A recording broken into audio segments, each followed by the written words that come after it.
welcome back to another episode of Tell Me About Your Dog, the show with one simple purpose: to hear all about your dog and what makes him special. I'm Sam. I'm a CBT here in the sunny state of Florida, a pet insurance advocate, and a lover of all things senior pets. We are so honored to have our next guest joining us. She is a mom, a dog mom, a mental health advocate, and the co-host of iHeartRadio's Miguel and Holly. Please welcome Holly O'Connor. Thank you so much for coming on the show. Thank you for having me. This is amazing. How are you today? Doing really well. So I appreciate you having me on and getting to chit chat about dogs. Of course. We get to talk about anything and everything on the show. Right. So, but on this show, we want to talk about one thing, and that's the dogs. Exactly. But tell us a little bit about you. A little bit about me. So like you said, I co-host a radio show. We're actually based in Charlotte, North Carolina, but we spent a lot of time in the Tampa Bay community. And so I've been doing morning radio for, almost 20 years. Wow. No. Wait a second, less than 20 years, but radio in general for 20 years. Mm-hmm. I think it's been about 16 since I've been doing mornings. But I love it. I love the job. I don't love waking up at 4 a.m. You have to be an early bird for that one. Yes, and I'm not really, but your body kind of just says, okay, it's time to go do this job that you love. So getting out of bed, once you're out of the bed, makes it so much easier. So I love getting to work with Miguel, who is my radio soulmate, as I call him. And yeah, so we've been doing this show for a really long time. And I also, like you said, am a mom. And so I have an 11-year-old daughter, Maya, who takes up a lot of my other time, which parents of multiple children, I think parents of single kids don't know how you do it, because the time is just taken up so much with all of her shenanigans. And so I have no idea how moms of multiples do it, but she is like my second job when I get home from work. Oh, what are Maya and I doing? And of course, throw my dog Teddy into the mix and my fiance. So we have a whole household. It's just nonstop, 24/7. It is. And I feel like the morning is a little easier with Miguel because you kind of just bounce off each other at this point. You know each other so well. We do. All you have to do is show up and the energy goes. It's true. And he's kind of like the quarterback of the show, as we like to call him. He does a lot of the planning beforehand, and I'm doing a lot of the, content that we're getting that day.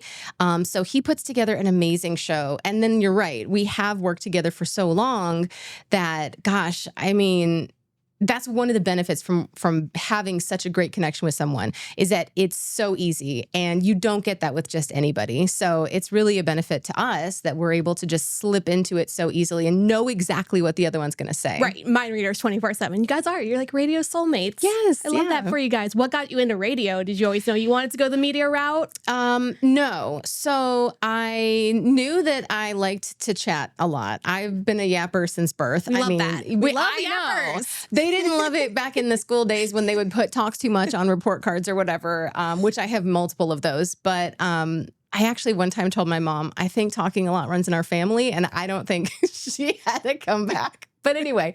The only time she was ever silent. She was like, I think you might be right. Because she was a chit-chatty lady too. But so when I graduated high school and I was going to go to college, I knew I wanted to do something in communications, because I felt like that was probably a good place for me. I knew math was not it. Science really wasn't it for me, that I wanted to spend a career focused on. But communications in some form was. And so I didn't know what to do when I got there. I just knew I wanted to be in that department. I took some PR classes. I took some mass communications classes. But then I found out they had a radio station. And I guess it never clicked that I could do that. And so it was a student radio station, and I was able to get on air, I think fall quarter, my freshman year, because anybody could just do a shift, and I loved it. I think it's what they call being bit by the radio bug, but I loved it. And it was just, a little student-run radio station, but that really honed my career arc, because you could also try out television, which I thought, I'm interested in that too. It was a lot more difficult, and I can be a little lazy. So when we were doing TV stuff, you had to haul the camera out, and you had to what they call white balance the camera and make sure your hair's on point and all this stuff. All the behind the scenes actions. All the behind the scene for TV that I was like, you know what? Radio seems more fun. And now here we are, however many years later, and I'm also doing my hair and all the stuff because video is now a part of radio. So I couldn't escape it. But it's TV radio now. It is. It's like internet. It's like everything has to have a video component. So I never got away from that. It just followed me. But it's been a pleasure doing radio because it's the connection with listeners, and you really get to have like what we call our Miguel and Holly family. And we've built this family over years. We still have people that listen to us from where we started in Panama City, Florida. Huge Tampa Bay listener numbers, streaming through the iHeart app. We are building currently the Charlotte family, who is amazing. And then people all over the place who have either just stumbled upon our show or moved themselves and just kept up with us. And so it's just a really special thing that you could build a community beyond a physical community that says, hey, you know, we're here for a good time and kindness and love and, you know, talk about all things, like you said, mental health related for me too, and advocacy and things. And it's just really cool having that connection with people and building community. That's awesome. I love that. And like you said, you get to meet so many different people. You get to do so many great things. You get to work with so many charities along the way and do some giving back. Is there a specific charity that you guys have recently partnered with, or any specifically that you want to shout out while you're here? Well, gosh, in December, we did like a stuff the bus type of thing where it was, you know, toys for kids. And that was really fun because, you know, anytime you've got a charity that involves kids, it's always a good time and it's always a good thing. I mean, we also have partnered with in Charlotte, Levine Children's Hospital to do a fundraiser for them, which was more difficult because we're in the hospital doing the fundraiser, but those dollars go to so much good. And then, like I said, we did like this stuff a bus where we were collecting toys. Miguel was sleeping on the bus. I did not sleep on the bus. I think he might still be salty about that, but it was a school bus. I was like, I can't be sleeping on this bus. You know, there comes a point where you're just like, okay, when you're a kid, you can sleep anywhere. Right. When you're an adult, I gotta need my bed. I need my exact pillow and I need this temperature. My night routine, my skincare, my pillow, my TV. Yeah, absolutely. So, but yeah, we collected toys. I don't remember if it was like Toys for Tots, but any of these charities that we do that we get to work for kids is fun for me. Yeah. Oh, that's awesome. I love that. And you guys have done a lot of dog charity work too over the years. We have. We've definitely partnered with Humane Society. When Humane Society would come in and show off different dogs, and like we would try to adopt them off and things like that. We actually used to have, when we were working here in the Tampa Bay area, we had a coworker who saw a dog that came in through one of those programs and took her home. Oh, I love that. Yeah, it was really cool. So, you know, we like to partner usually with either a Humane Society or like SPCA or something in a community wherever we are to try to get the word out about. Yeah, and get those dogs adopted. Dogs, exactly. Well, speaking of dogs, that's the whole reason we're all here. So, Holly, tell me about your dog.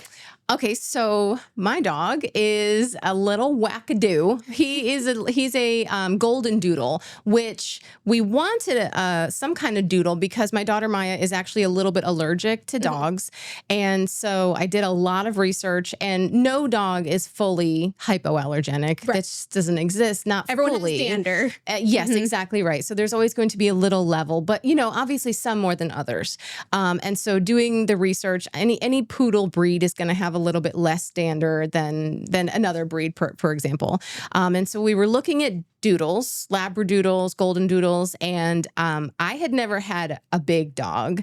My fiance was like, I want to have a big dog. He's a big guy, and he's like, I don't want a little dog running around that I feel like I'm going to sit on or something. And I was nervous about that. And I said, oh, okay, but like I don't have experience with this. And the last dog that I had, rest in peace, her name was Nala. She was little. She was like this little poodle schnauzer mix of sorts.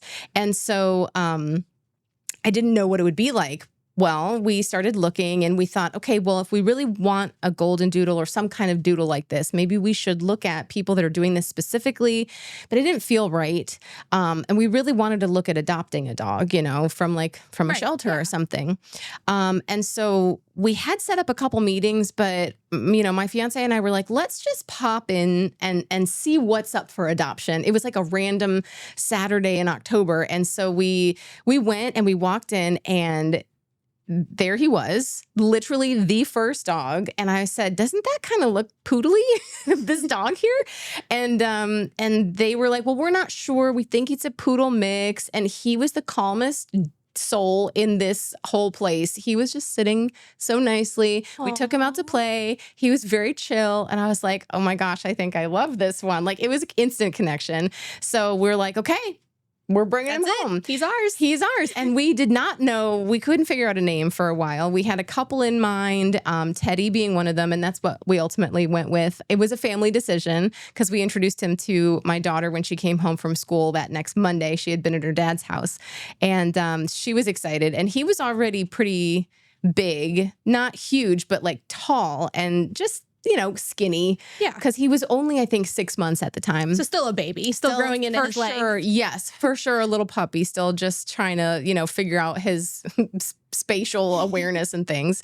And so he was just such a fun guy. Like, he was always so goofy and never, ever aggressive or mean, and still hasn't been. He is just over 2 years old now. Aww. And so we just had the best time. Now, I give my fiance a lot of credit because I'm not the best dog trainer.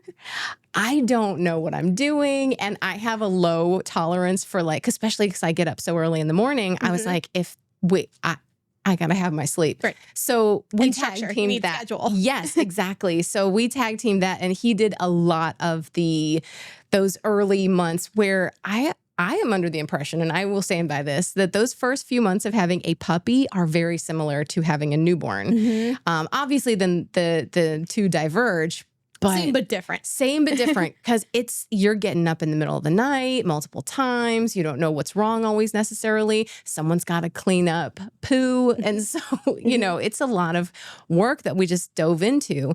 But, you know, we did a great job, I think, in tag teaming, and he would take a lot of the nighttime shifts while I would be sleeping. And he did a really great job with, you know, all of that. And Teddy just has been such a pleasure. He's just so lovable. Aww. Are him and Maya best friends? Yes. Yeah. They have a great time together. She loves getting down on the floor with him because he's now about 70 pounds. Oh, wow. He's a big boy. But he's very gentle, which is what I wanted, because I was like, people get very nervous around big dogs if they're not fully dog people. Like my co-host Miguel, he calls himself a dog advocate, not a dog person, and that's fine.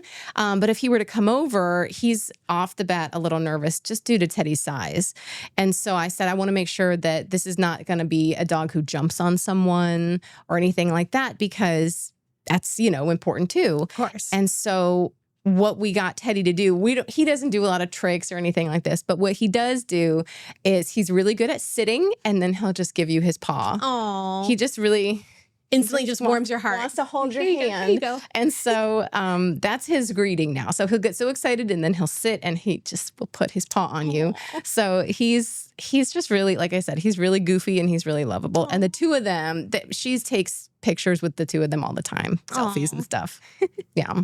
Well, did you have dogs growing up? You said you had some small dogs. I only had one dog just previously to Teddy. I did not grow up with dogs at all. And so that's why I was still a little nervous, because Teddy's only my second dog that I've ever had. The first dog, our dog Nala, I had gotten with my ex-husband, and dogs have people. They do. Yeah. In a family. Especially a small dog. Especially a small dog. They can gravitate towards maybe one person or another. And so we got her, this was like maybe 2010, I want to say. So this was a long time ago. You know, this was, you know, Maya's dad and I were together, and he really wanted to get a dog. And so I had never had one. I was open to it though. And he said he knew everything about training it. And so we brought her home. She was sweet, just a little tiny little thing. And she only ever ended up being 20 pounds. So she was small. And I had no idea what we were doing. And I don't think he knew what we were doing, because he was just, there was just two people winging it. Yes. And so ultimately, when we divorced, I said, why don't you take Nala with you? You're her person. Because he was her person. I mean, she loved him so much. Well, he took her for a little while, but it didn't end up working out. He, you know, I think he was in an apartment complex maybe that couldn't have dogs. So Nala ended up with me and Maya when it was really just us with my mom. And Nala, I think, never forgave me for that. She was missing him. Always in the back of her mind. Yes, she's like, Mom, Your I second guess. choice here. Yes, because whenever Maya's dad would come pick her up for his time, Nala would run out the door and just be like, why won't you take me? So I feel like I didn't have maybe like the best bond with Nala. I love Nala so much, and she was a pleasure too, but I don't think I had quite the bond with her that I do with Teddy. For whatever reason, she just attached to him, and that was her person. And Teddy kind of goes around all of us. He's got different levels of when he wants to play rough with my fiance, or when he wants to get on the floor with Maya, or Mom's like usually the evening snuggle person, and I'm like, that's perfect for me. You're the one he wants to get on the couch and curl up and watch TV with. Yes, and he thinks he's small, like most big dogs do. He just kind of gets up on that couch and puts himself right in my lap. But he's so adorable. So yeah, he's my cuddle bug at night. Is he the typical doodle where he's just goofy, off the walls, chaotic, and then will just become a ball of mush? Yes, 100%. And you can always tell, and it usually happens after he eats, but he'll get like one burst of energy, and no matter what is going on, someone's got to play. Like it's playtime. I don't know who it is going to be or what they're going to do, but someone's got to have playtime because Teddy's got energy. We need to maybe do another walk or something. But he's a goofball, and he likes socks, and he likes like little dish towels and things. And so we've gone through quite a few socks with holes now, and we've had to throw out a lot of dish towels.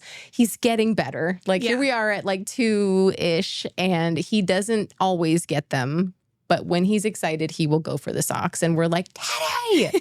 Because it's dangerous for them to swallow socks. But he has swallowed a few, and we had to carefully watch. But yeah. But they've all come out the other end, okay? They all came out, either one end or the other.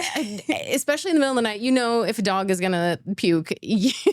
that alarm sound will get you out of bed faster than anything else. And I'm like, oh my gosh. And then if it happens, you're like, and here was the sock. And that's why we don't eat socks. So yeah, he's all over the place. And then he's got a lot of energy, but also really good napper. So love that. So besides socks and dish rags, was he ever into toys? If Maya left toys out, were those always a hazard, or did he have no interest in the toys? Oh no, he loves toys. He thinks all toys are his toys. And that was a big difference because our previous dog, Nala, did not touch any of Maya's stuff. I mean, because Maya was a baby and grew up with her, and Nala was weirdly very respectful, never touched anything, only would play with her little toys. Teddy's like, oh, all toys? We have a Teddy voice, by the way. The Teddy voice is like this. Hi, guys. I just want to play. I just thought this was my toys. And so he just thinks everything is his toy. Everything. And so we have to keep our bedroom doors closed all the time, especially Maya's, because she's got a lot of stuffed animals on her bed or things laying around like a typical 11-year-old does. And he will go in for them. And some things she's like, he can have it. But some things we're screaming. No. People are running everywhere. Teddy thinks it's a game. And so he's very interested in toys, especially ones that are not his own. That's always funny too, when there's oh crap, we need to get that toy. The dog takes it as, ooh, game on, let's play. Yes, we're doing chase. So you have 3 people that are hectically chasing a dog, trying to get something out of his mouth, and he's just loving it every second of it. Tail going. Yep. Like a little flag. He loves it. Absolutely. Oh, I love that. Well, we all know the phrase WWJD, what would Jesus do? I have a little game that I call WWTD, what would Teddy do? Oh my gosh. So, this is fun. I'm going to read a scenario, and I want you to tell me how Teddy would react. Okay. All right. You're cooking dinner, and you drop an entire chicken on the floor. Teddy is going in. All in? Teddy's going all in. Now, we don't drop a lot, but he's always curious. He's got his nose right here while we're cooking. And so if something hits the floor, he's going to get it. It's fair game. It is fair game. Like, we're always careful, but like, that's why we have to shoo him away if we do. So yeah, chicken's on the floor. He's going all in. All right. You pretend to throw the ball, but didn't actually throw it. He's confused. He looks at you, and he's like, Mom, I didn't hear that. I didn't hear it land. So he'll wait. He's not putting up with that. He gives it a second, but then he catches on. Yeah. All right. Squirrel approaches and makes eye contact with him. You know what? He's been weirdly not interested in squirrels until recently. he saw one and just went nuts. And I was like, what? These have been out this whole time. Did you just see them? Like, I don't know. Breaking news. Yes. He's like, oh my gosh, do you guys see these? But yeah, so he's going to chase them now. All right. You said this one. Maya gets on the floor with him, but you get on the floor with him and sing to him in your loudest, most dramatic voice. Oh gosh. He'll allow it. He's just there for a good time. He's a support dog, basically. He just wants to make sure that you're feeling I'll good. tolerate it. It's fine. Yes, he's like, that's fine. Whatever you want to do, I'm here for it. All right. You come home smelling like another dog. Curious. He's curious, mostly because he wants to play with every other dog. Like, again, no real aggression unless the dog comes at him aggressively. It's more jealousy. Like, why were you with another dog without me there? Yes. Not that I was with another dog. He's like, why didn't you take me? Because that's my friend. Aw. Does he have a best friend? He has a best friend. Yeah. He has a best friend named Coco. And they get along super well. They just run all over the place with each other. They are wrestling, rolling around. And Two Coco, absolute lunatics together. yes, but Coco is a little bit, she's like the ringleader, and she will only tolerate Teddy for a little while, and then she's like, okay, enough. And he's like, okay, I'm still here to play if you still want to play. Yeah, he's cute. It's funny. Girl dogs have like their limit of a threshold of how much they want to play. Yes. And then as soon as they're done, it's away with Yes, you. when she's done, they're done. And he's still trying to play, and she's like, I've said we're done. So, all right, big one. Doorbell rings.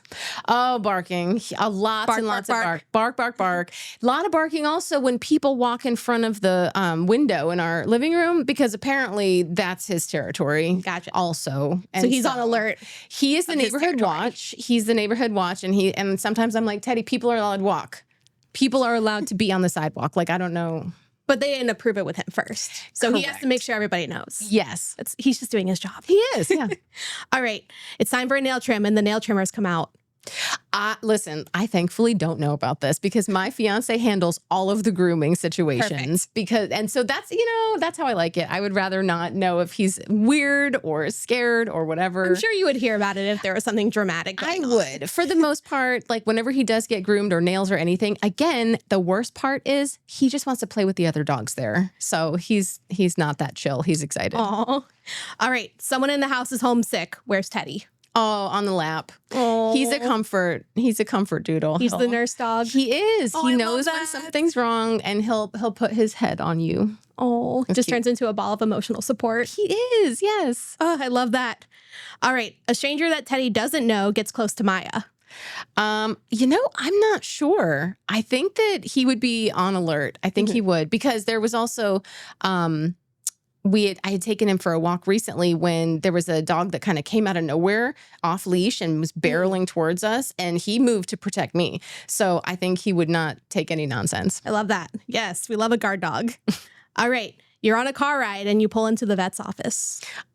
He's probably not excited. No. Like, he knows where we are. He has a very good awareness of where we're going to his friend Coco's house or doggy daycare or, the Gigi and Papa's house. Vet, he's like, I'd rather not. How about the park instead? Yes, exactly. All right. There's a stray cat outside the window.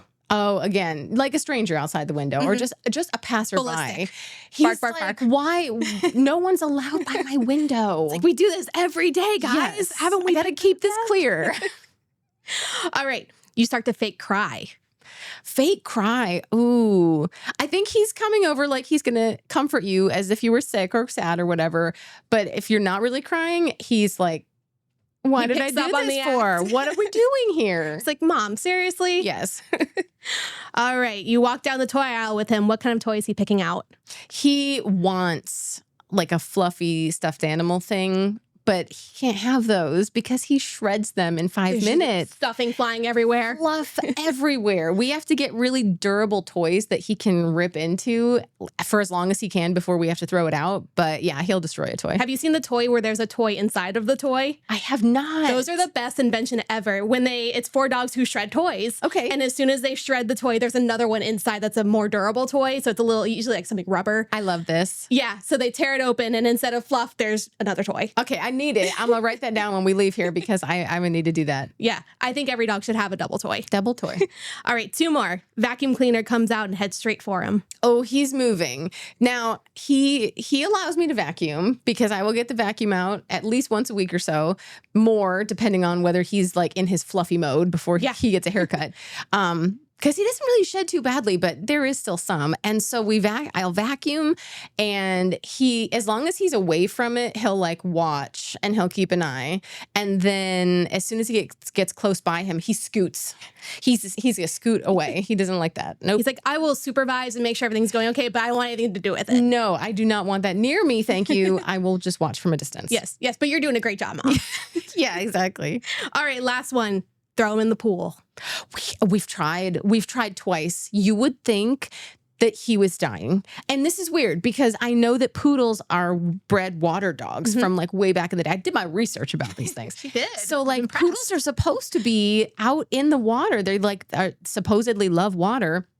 Not Teddy. My fiance's parents have a pool, and we've tried this twice now. We thought maybe it'd be fun to include him in pool time because a lot of dogs like that. Yeah. Yes. And we brought him in with us, and he starts like his limbs are going all over the place. And then he's also trying to drink the water as if that's the point. Like the point is he's got to drink all the water in the pool to get out. When we empty the pools, you win. Yeah. And I'm like, what are you doing? No. And so he's like trying to drink the water and also trying to like flail about. And we're just like, okay. So we let him out, and he shakes off, and he doesn't want anything to do with it. Won't do it. No pools. Same with the ocean. Doesn't like the ocean. We haven't even brought him. I don't even think. It just wouldn't be a fun experience for him. Knowing how he is with the pool and how he doesn't like to be in a body of water, I don't think it would go well. Yeah. Or a bath. No. Well, we have to do showers. We have to just hold him in the shower. This is how we wash him. Bathing suits in the shower, and then right out the door so he can dry outside. But that's actually easier because having a big dog in a bathtub, water's going to go everywhere. Correct. It's just a mess. Yeah. 2, you have to put something on the wall for them to distract them if you don't have hold of them. Yes. And that just gets messy. It's a whole mess. So yeah, we don't really do like a whole, like we'll just shower him real quick. But yeah, he's not a pool dog. Yeah. I thought not he a would water be. dog. He's not into it. He does not like it. He's going to drink it. But you know what? At least he's there to enjoy it. He's there for the vibes. Yes, exactly. Just leave him up on the patio. He'll be fine. Like I said, he's supervising. He's outside watching for squirrels. Any kind of neighborhood menace that's going on. Neighborhood watch, does not want to get in the pool, is just there for the vibes. He knows his place. And it's not in the pool. No, it's not. Sadly for us, but probably happily for him. Aw. Well, I love hearing about Teddy. He sounds like he's an awesome dog. I love doodles of any kind. Poodles especially, but I love doodles. Yeah, he really is great. I feel like we lucked out just stumbling across him and realizing that, and I gave him a test, and that's when I found out that he's a golden doodle. Tiny bit golden, mostly poodle. But yeah, we lucked out. Aw, that's awesome. Well, Holly, thank you so much for coming on the show. Where can people listen to you? You can find us on the iHeartRadio app. If you search for Miguel and Holly, all of our stuff will come up. We put our full show in podcast form every day up for people to listen to. You can listen to our station, which is Hits 96.1 out of Charlotte, live anytime. And you can also find us on social media. You can find Miguel and Holly on Instagram, TikTok, all the things. And my personal one is Radio Holly, if you ever want to find mine. Awesome. We love it. We love Miguel and Holly. Well, that is all for this episode of Tell Me About Your Dog. Please be sure to follow the show on YouTube and Spotify, and follow Tell Me About Your Dog podcast on Instagram, where I would love to hear stories about your dogs and topics you want to hear more about. Until next time.